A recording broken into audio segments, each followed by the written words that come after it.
Reaksi obat di dalam tubuh. Yang pertama adalah pharmacovigilance.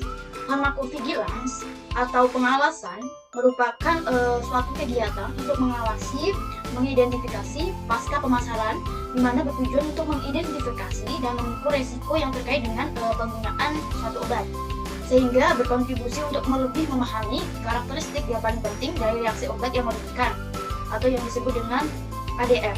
ADR adalah Advanced Drug Reaction atau merupakan suatu efek samping yang tidak diinginkan dan responnya itu merugikan dari suatu obat saat pemberian dosis, diagnosis maupun terapinya. Kemudian reaksi obat yang terjadi itu yang pertama pada penyerapan gastrointestinal atau penyerapan yang terjadi di lambung. Faktor pertama yang mempengaruhi penyerapan suatu obat dalam lambung yaitu adalah perubahan pH lambung. Nah, sebagian besar obat itu yang diberikan secara oral membutuhkan dilarutkan dan diserap pada pH asam yaitu 2,5 dan 3.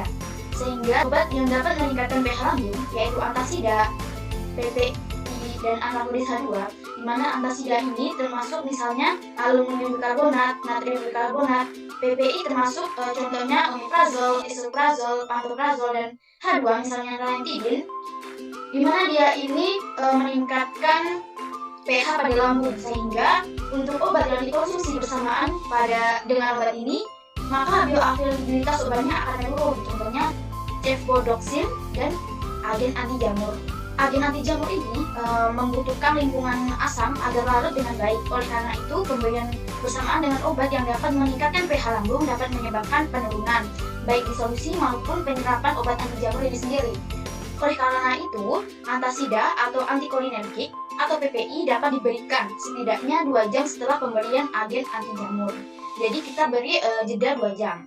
Contoh yang lain adalah kolestiramin dan kolestipol, di mana dua obat ini akan mengikat asam empedu dan mencegahnya untuk melakukan penyerapan di saluran pencernaan.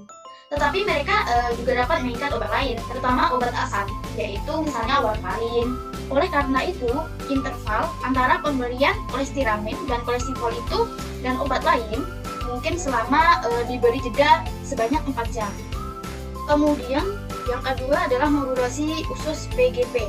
PGP atau GP120 merupakan protein transmembran di mana ia dikodekan oleh gen resistensi. PGP ini sendiri memainkan peran aktif di mana mempengaruhi difusi obat membran trans sehingga mengurangi penyerapan atau meningkatkan ekskresi atau membatasi distribusi jaringan.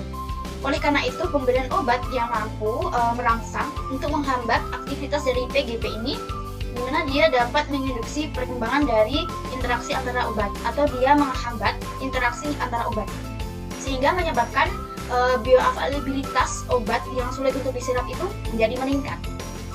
Kemudian ada interaksi obat dengan enzim, yaitu enzim CYP, di mana enzim CYP ini itu merupakan keluarga enzim CYP yang memainkan peran atau biotransformasi dalam sebagian besar obat.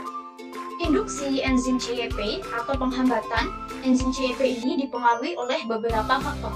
Yang pertama itu ada interaksi obat, kemudian adanya paparan polutan dari lingkungan sekitar, kemudian ada penggunaan dari obat lipofilik, kemudian ada gaya hidup berupa pengkonsumsian alkohol dan juga merokok. Interaksi obat sendiri contohnya adalah rifampicin, di mana dia menginduksi enzim CYP3A di dalam hati. Rifampicin ini menginduksi enzim CYP3 di hati. Rifampicin juga meningkatkan eliminasi sejumlah besar obat. Metabolisme obat yang terkena dari induksi rifampicin ini menyebabkan menurunnya intensitas dan durasi efek terapeutik dari obat.